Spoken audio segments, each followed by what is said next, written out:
Glaze के जैविक खाद से धान की खेती कैसे करें। जी हाँ दोस्तों, आज हम बात करने वाले हैं कि भारतवर्ष में धान की खेती हम ग्लेज के विभिन्न प्रकार के जो शानदार जैविक खाद है उसके उपयोग से हम धान की खेती को कैसे बेहतर कर सकते हैं। तो आज हम इसी टॉपिक पे बात करने वाले हैं इस वीडियो में। बने रहिए वीडियो के अंत तक। अगर आप अभी तक हमारे चैनल को सब्सक्राइब नहीं करे हैं तो चैनल को सब्सक्राइब कर लीजिए, साथ ही में नोटिफिकेशन बेल को ऑन कर लीजिए, क्योंकि मैं ग्लेज से रिलेटेड ऐसी नॉलेजेबल वीडियो आपके लिए लाता रहता हूँ। चलिए वीडियो को बिना टाइम वेस्ट किए शुरू करते हैं। दोस्तों, जैसा कि आप सबको पता है, भारत के कई राज्यों में धान की खेती बड़े पैमाने पर की जाती है, जैसे पश्चिम बंगाल, उत्तर प्रदेश, आंध्र प्रदेश, पंजाब, हरियाणा, तमिलनाडु और कई ऐसे राज्य जहाँ पे धान की खेती बहुतायत में होती है। दोस्तों, भोजन के रूप में सबसे ज्यादा उपयोग होने वाला चावल इन्हीं राज्यों से प्राप्त किया जाता है। सिर्फ भारत में ही नहीं बल्कि अधिकांश देशों में मुख्य खाद्य फसल के रूप में धान का उपयोग किया जाता है। विश्व में धान के उत्पादन में भारत का स्थान चीन के बाद दूसरे नंबर पर है। जी हाँ दोस्तों, धान के उत्पादन की बात करें तो चीन इसमें पहले स्थान पर है, जबकि भारत का स्थान दूसरा है। भारत में धान की खेती मुख्यतः जून के मध्य से जुलाई के पहले सप्ताह तक की जाती है।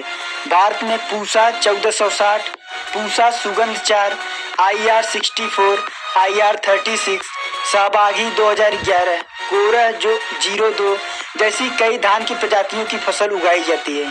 धान की बुआई करने के लिए गर्मियों में कल्टीवेटर से 2 से 3 बार खेत की जुताई करें और ढेलों को फोड़कर उसे समतल करें तथा छोटी छोटी मेड़बंदी करके खेत तैयार कर लें। इसके बाद इसमें मिट्टी के उपचार के लिए आप 100 से 150 किलोग्राम गोबर की खाद में 1 लीटर जी बायोफॉस्फेट यानी कि जीसीडो या जीडर्मा को मिलाकर खेत में डालें।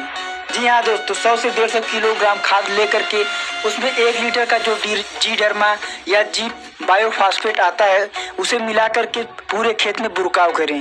धान की फसल के लिए मध्यकालीन मिट्टी एवं दोमट मिट्टी ज्यादा उपयुक्त होती है। बीज उपचार की बात करें तो बीज उपचार के लिए 1 लीटर पानी में 10 ml जीडर्मा या जीसीडो, जिसे अब जी बायोफॉस्फेट के नाम से जाना जाता है, को लेकर 1 किलोग्राम बीज को उपचारित कर सकते हैं। धान की नर्सरी तैयार करने के लिए आमतौर पर संकर धान प्रजाति की नर्सरी 21 दिन एवं अन्य प्रजातियों की नर्सरी 25 दिन पहले तैयार हो जाती है।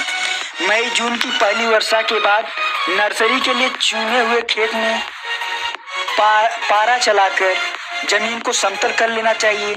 पौध तैयार करने के लिए 2 से 3 सेंटीमीटर पानी भरकर 2-3 बार जुताई कर लेनी चाहिए। पौध तैयार करने के लिए 1.25 मीटर चौड़ी एवं 8 मीटर लंबी क्यारी बना लें। जी हाँ दोस्तों, जो इसमें बताया गया है वो तो अलग बात है, आप अपने खेत की लंबाई चौड़ाई के हिसाब से अपने धान का बेहन या धान की नर्सरी तैयार कर सकते हैं। बात करते हैं धान के पौधे के रोपण के बारे में, तो सामान्य तौर पर 2 से 3 सप्ताह के पौध रोपाई के लिए सबसे सही माने जाते हैं। वैसे एक जगह पर 2 से 3 पौध का लगाना सही होता है, लेकिन अगर रोपाई में देरी हो जाए तो एक जगह पर 4 से 5 पौधे को लगाना चाहिए। यानी कि अगर आप समय पर ही धान की रोपाई कर देते हैं तो आप केवल 2 से 3 पौध लगा देंगे तो पूरा कवर कर लेगा, और अगर लेट हो जाता है तो वहीं 2 से 3 की बजाय आपको 5 से 6 पौध लगाना जरूरी हो जाता है। धान की रोपाई के लिए पौध को उपचारित कर लेना चाहिए। इसके लिए 500 लीटर पानी में 1 लीटर जीडर्मा या जी बायोफॉस्फेट को मिलाएं एवं उस घोल से 10 से 15 मिनट के लिए पौध की जड़ों को उपचारित कर लें।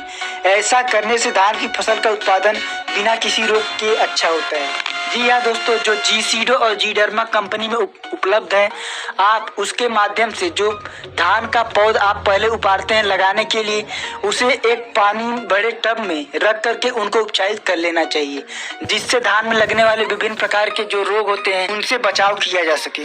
इस प्रकार से गैलो किस्म के शानदार उत्पादों के इस्तेमाल से आप अपने धान की फसल का उत्पादन बढ़ा सकते हैं। दोस्तों, ये जानकारी आपको कैसी लगी हमें कमेंट बॉक्स में लिख